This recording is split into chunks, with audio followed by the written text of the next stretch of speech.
Bom dia, pessoal, tudo bem?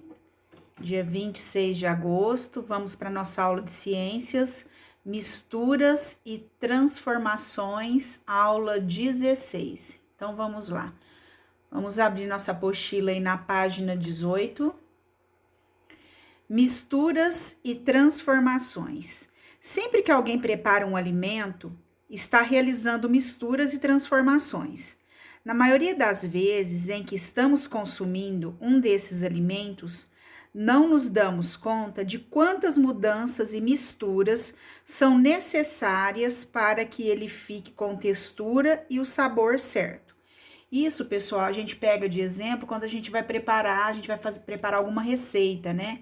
Fazer algo que a gente ainda não fez ou que faz diariamente, como um arroz, um feijão, né?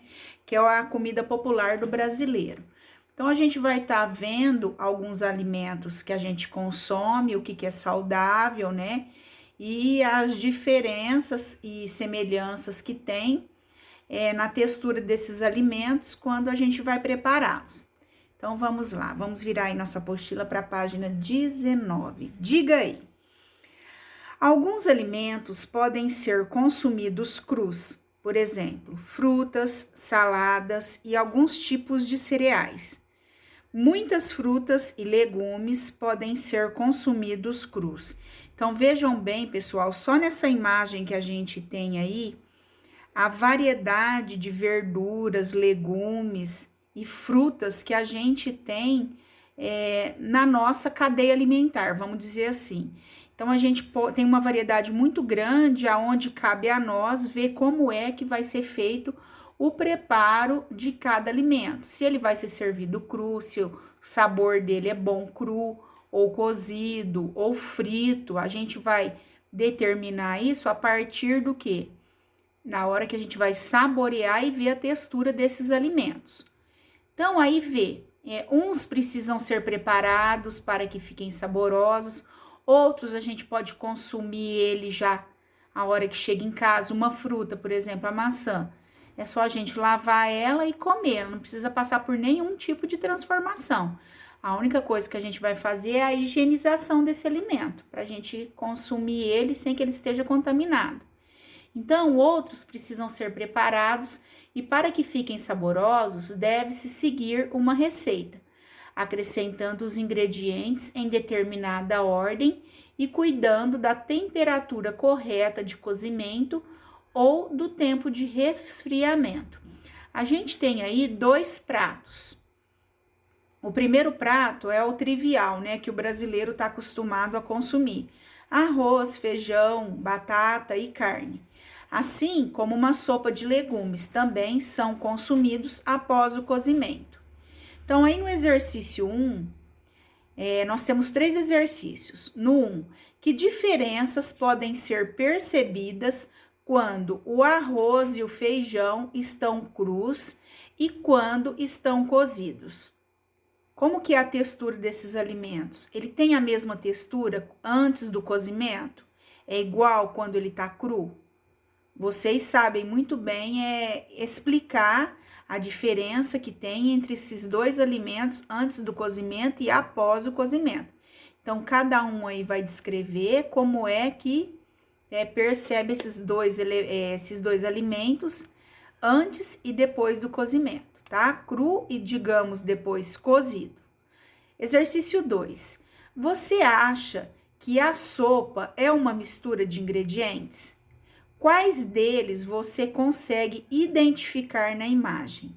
Então, a gente tem aí um prato de sopa, tem vários legumes aí, e você consegue identificar quais são eles? Vocês podem escrever aí na apostila mesmo, tá? Número 3. Os alimentos que podem ser consumidos crus passam por alguma transformação antes de serem ingeridos? Então, o que vocês acham aí? A tia quer a opinião de vocês após isso tudo que a tia Rê falou com vocês, tá? Então, agora, vamos lá para a página 20 da nossa apostila.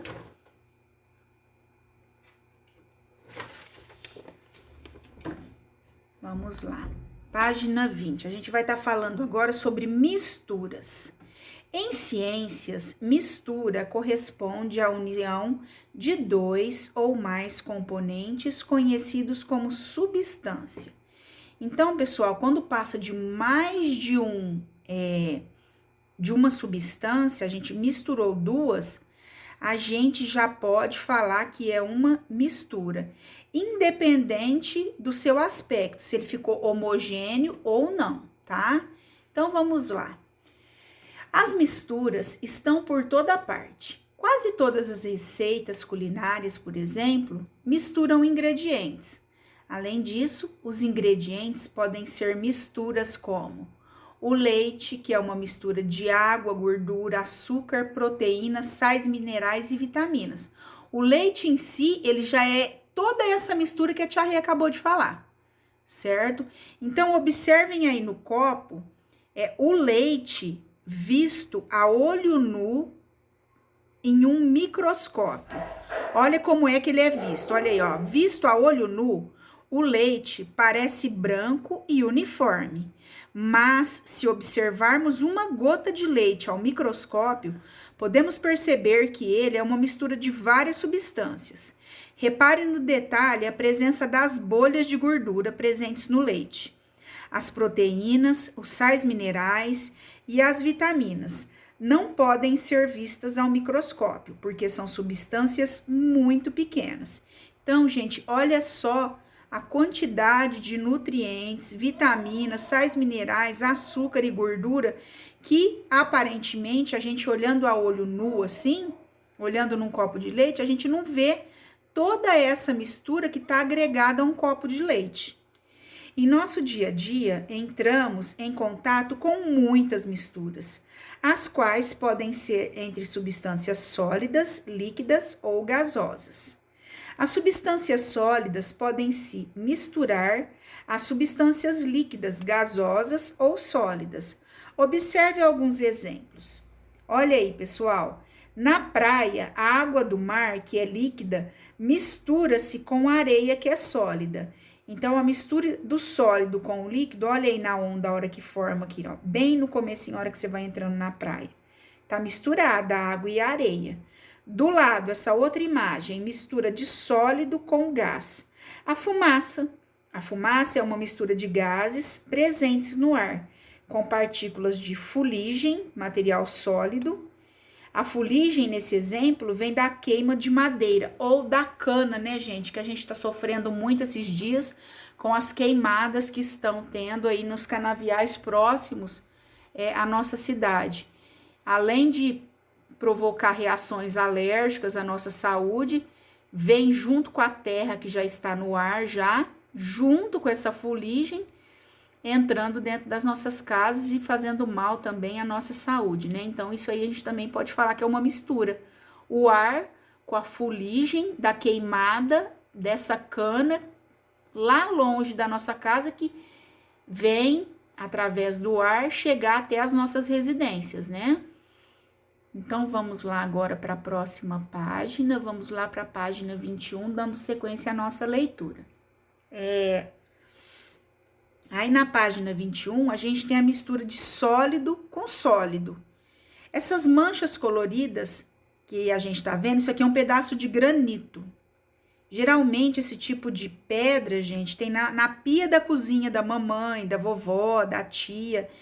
O granito é o resultado da mistura de vários minerais sólidos, como o quartzo, na forma de cristais. Então, a gente vai ver aí agora uma curiosidade. Você sabia? Muitos metais, como o ouro, o ferro e o cobre, são encontrados em nosso dia a dia, como misturas conhecidas como ligas, por exemplo. Por ser um metal caro, o ouro utilizado na fabricação de joias pode ser misturado à prata e ao cobre, formando uma liga. A quantidade de ouro nessa mistura está relacionada ao quilate da peça. O ouro puro é chamado de ouro 24 quilates. Já a liga de ouro, conhecida como ouro de 18 quilates, é uma mistura de 3 partes do ouro, uma parte de outro metal. Então, gente, quando a gente vê que o ouro é de 18 quilates, não é ouro puro. Ouro puro é só ouro 24 quilates. Se alguém vier vender um ouro e falar que é 18 quilates, não é ouro puro. Aí já pode ter uma outra mistura, né? Como foi falado aí, pode ter cobre, pode ter prata misturada nesse ouro, certo? Os líquidos também podem se misturar. A substância tem diferentes estados físicos. A água mineral, por exemplo, não é água pura. É uma substância de água com sais minerais, substâncias sólidas como o cloreto de sódio e o sulfato de potássio. Não vemos esses sais na água porque eles estão completamente dissolvidos, isto é, misturados à água, de modo que não podemos distingui-los. A água presente na natureza é a que sai da torneira são mistura de água com sais minerais. Aqui a gente está vendo uma mistura de líquido com líquido, que no caso é a água e o suco do limão, que resulta no quê? Na limonada, né? Mistura do suco de limão espremido, que é um líquido, com a água. Do lado aí, pessoal, a gente está vendo uma mistura líquida com gás, no caso, refrigerante, né? A água está misturada a um xarope que dá gosto e sabor à bebida, e a um gás que serve, entre outras coisas, para realçar o sabor. E é esse gás que forma as bolhas que a gente vê no copo do refrigerante. Então, pessoal, percebam que todos esses elementos aí que a gente está consumindo são misturas, certo? Então, podem estar grifando, pessoal, toda essa página 21. O Você Sabia, que é uma curiosidade interessante sobre o ouro. Os líquidos, podem estar grifando tudo. Esses quadradinhos não precisam grifar, não, tá? Só as frases. Então, agora vamos lá para a página 22 da nossa apostila. Pessoal, aí na página 22, vamos dar sequência aí às substâncias gasosas. As misturas entre substâncias gasosas são mais difíceis de serem percebidas, visto que os gases são invisíveis. Contudo, agora mesmo, você está respirando uma mistura de gases, ou seja, de misturas que compõem o ar atmosférico. Você sabia que o gás oxigênio, o gás carbônico e o vapor d'água são exemplos de substâncias que compõem o ar que respiramos? O ar também pode carregar partículas sólidas como poeira, fuligem, grãos de pólen e fezes de ácaros microscópicos. Essas partículas podem causar alergia em algumas pessoas.